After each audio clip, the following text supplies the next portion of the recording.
Bismillahir Rahmanir Rahim. In the name of Allah, the Beneficent, the Most Merciful. I'd like to welcome you, dear viewers, to another in our series, In the Light of Islam. Assalamu alaikum wa rahmatullahi wa barakatuh. May Allah's peace and blessings be on each and every one of you. In this session, we continue to look at questions which have come in from a variety of different sources. Some of them by way of email. Some of them have been sent in from schools. And we have, I'll begin with a set of questions which were given to me by students at the Oxford School here in Dubai. These questions, a variety of issues that are relevant or pertinent to young people. The first question, which comes under the general heading of intermingling of sexes, they asked, is it haram to have girlfriends or boyfriends? I mean, this is what they're usually confronted with. The common practice in Western schools, from children are quite young all the way down to the primary levels, the children are encouraged to develop male-female relationships. So, girls will have boyfriends, boys will have girlfriends. And, of course, this is the natural consequence also of the girls and boys studying together. Whereas in an Islamic school, the Islamic approach, there should be a separation of the sexes. Males are separated from females. So this kind of activity would be lessened. But of course, no matter how much a person tries to make these separations, young people influenced by the dominant world culture, Western culture, will still fall into some of these practices or traps. And the question arises, should, or is it haram actually, or is it just something disliked? Is it haram for boys to have girlfriends and girls to have boyfriends? Well, the point is what age, the point is what constitutes a boyfriend and girlfriend. I mean, these are the issues that we need to look at. If we're talking about little children who are 3 years old, 4 years old, these ages, up to the age of 7, then the children are allowed to be educated from Islamic perspective together up to that age, to the age of 7. Why 7? Because the Prophet, may God's peace and blessing be upon him, had said, teach your children prayer at the age of 7 and spank them for it by the age of 10 and separate them in their beds. By him instructing that salah, prayer, be taught at the age of 7, he didn't just mean that the child learns the movements and they will just imitate the movements that you make. No, it means they learn the prayer and what is necessary for that prayer. They learn how to make wudu. They learn that they must cover themselves properly for prayer. They learn, all the different principles that govern prayer. I mean, that a young person at that age can grasp at the age of 7. And virtually all of the major things can be grasped. So much so that the children, even at this age, can lead the whole community or individuals in the home in prayer. We know one of the companions of Prophet Muhammad ﷺ, he had narrated that when he had gone with a delegation to the Prophet ﷺ and they had accepted Islam, and he taught them, and they stayed and learned with him for a while. And after teaching them, he instructed them that they, when they go back to their tribe, that the one who knows the most Quran should lead them in prayer. So when they had finished their instructions and, they went back to the tribe and they looked around to see who knew the most Quran, it was him. And he was only 6 or 7 years old at the time. And he said, from that point onward, I led my tribe in prayer. So, obviously, this is somebody 6, 7 years old. He not only he needs to know what to do if he makes a mistake. He needs to make, sujud to sahau. This is the additional prostrations for forgetfulness. He needs to know if he passes wind, he has to leave prayer. The various requirements that they need to know about prayer, they should be taught, and they can be taught at that age. This is why the Prophet Muhammad ﷺ had prescribed it. So, at the same time, this is also the age when they're also learning about separation. They should not, as children now, they should be very, very, very much aware of covering their aura properly, not looking at the aura of others, that is the private parts of others, private parts of the body. The little girls should be properly covered. They should not expose any parts of their body which they're not normally going to be allowed to expose when they reach puberty. They should be taught that from this point, so that they develop that sense of consciousness of their bodies in that sense. And connected to it is all the other things. They're fasting. They should be taught to fast at that period of time. They should be encouraged to give charity, and all of the various aspects of religion. So what is connected with this is also the separation of the sexes. So at this point, that separation needs to take place. They need to know that boys and girls shouldn't be alone together. Why? Because as the Prophet ﷺ said, the third is Satan. The third is Satan. So in the earlier ages, 3 years old, 4 years old, where children are not aware of these kind of differences, sure, they can have friends back and forth because this is an innocent friendships.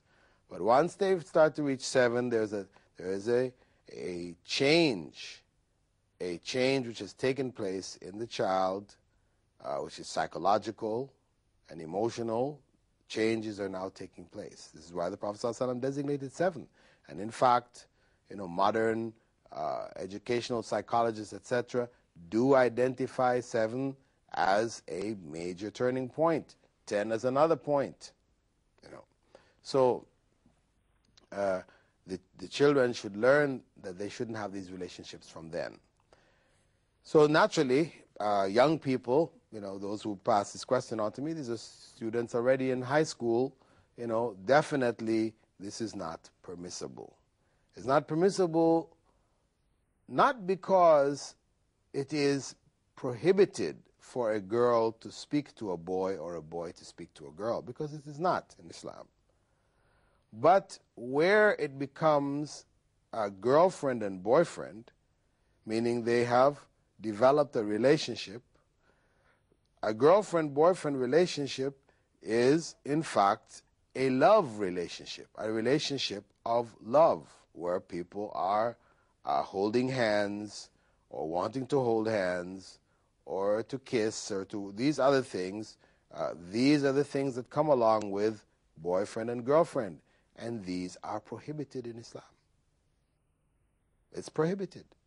Prophet Muhammad ﷺ had said, just in terms of holding hands, Prophet Muhammad ﷺ had said that it is better to have an iron spike driven in your head than to touch someone you can marry. Than to touch someone you can marry. This is how severe it is. Because that touch is the beginning. The touch is the beginning which eventually leads to sexual activity. It is a beginning.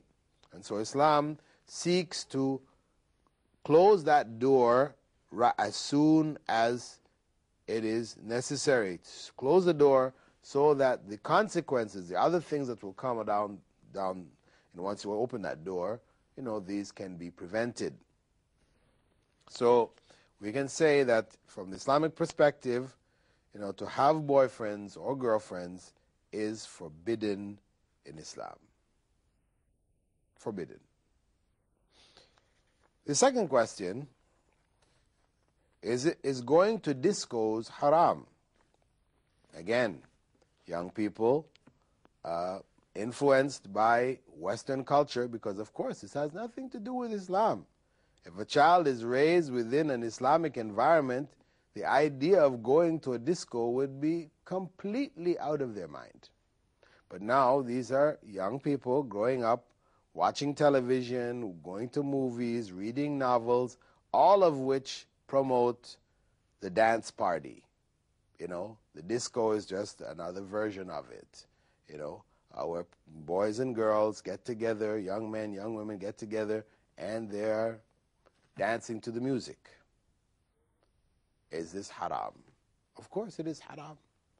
The music that is being played is haram. We're going to, this one of their questions also. We'll look at that in more detail when we get to it. But besides the haramness of the music, that the dance that they're doing, the dancing oftentimes involves touching. This is a boyfriend-girlfriend situation again. This is the environment for building that relationship, that boyfriend-girlfriend relationship. And all the movements of modern dance, they're all sexually suggestive. They're vulgar. They're corrupt. So that whole scene is a corrupt and haram scene.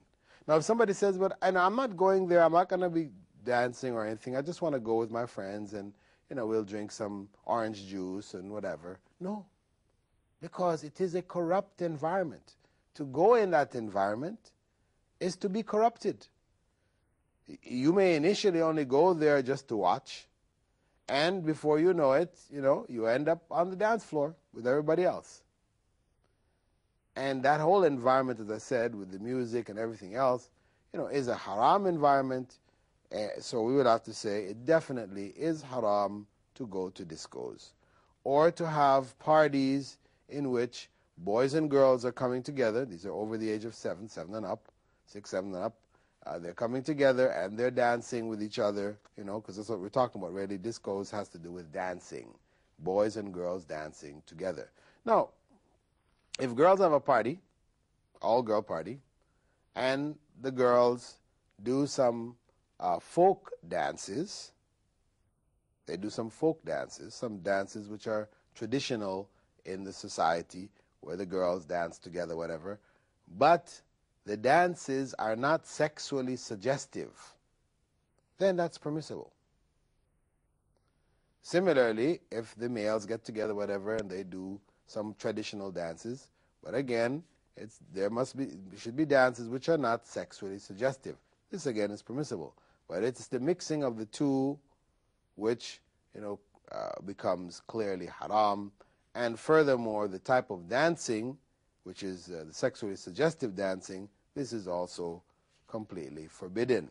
So it means even if it's not the disco that you're going to, but you have a party, whatever is the end of the school year party or the end of the midterm party or whatever party that you have, where you're bringing the boys and the girls together, and that environment in itself, which is promoting boyfriend-girlfriend relationships, and furthermore, the dancing in that environment would be haram, forbidden in Islam, sinful. The third question, is a friendly relationship between boys and girls haram when they have no bad intentions and they consider each other as brothers and sisters? Again, a friendly relationship with no bad intentions. Well, again, as they say, the path to hell is paved with good intentions. The path to hell is paved with good intentions. We don't judge right and wrong based on intention. So if you have a good intention, this haram thing becomes halal. If you have a bad intention, well then the haram thing is really haram and bad. No. If it is haram, whether you have a good intention or a bad intention, it's still haram. Doesn't change it. So what we're talking about is that relationship itself. The friendly relationship is the first step.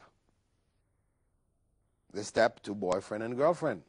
Because what starts out as just a friendly relationship, we talk over the telephone, we see each other in school, we sit for lunch together, in the lunchroom or whatever, we're just friends. We're only talking about school, talking about our parents, talking about, general things. It's just a matter of time before that discussion shifts to something of a I love you relationship. How much do you love me, and all these other kinds of things. It's just a matter of time. So, though the initial relationship may be quite innocent and there isn't actual haram going on, that is, of course, as long as they're not alone together, because again, if one says, okay, we're just going to have this friendly relationship, nobody's going to, talk about anything, but we'll go and be in rooms, alone, and we close the door. I will go over, as a young boy, I'm going over to my neighbor's house. My neighbor, the girl, she's in my class. We study together. We're just, and we're going to go in her bedroom, and we'll be studying together and close the door. No, this is haram. This is forbidden. One may say, oh, we're just doing our homework. Please. The Prophet ﷺ said, when a young man and a young woman, or a man and a woman, are alone, the third is shaitan. So that environment, that circumstance would not be allowed. It's one thing if, for example, your neighbor is having some problems with their homework and so, so you come over, and in the presence of the mother's sitting there, you come and you try to explain something. This is how it's done, that is how it's done, whatever. In the presence of the mother or the father, no problem. That keeps it innocent. So it's not to say that a young man may not ever speak to a young woman.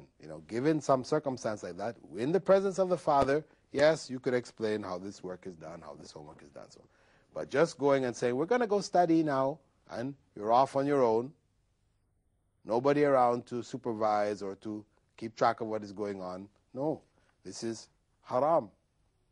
It leads to haram. And as they say, whatever is haram,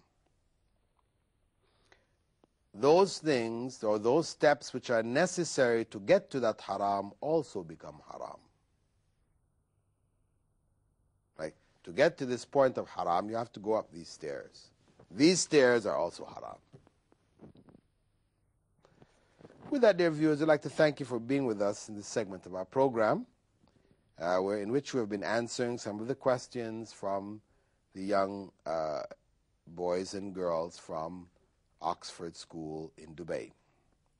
And we hope that you'll continue to follow our program throughout the year. Assalamu alaikum wa rahmatullahi wa barakatuh.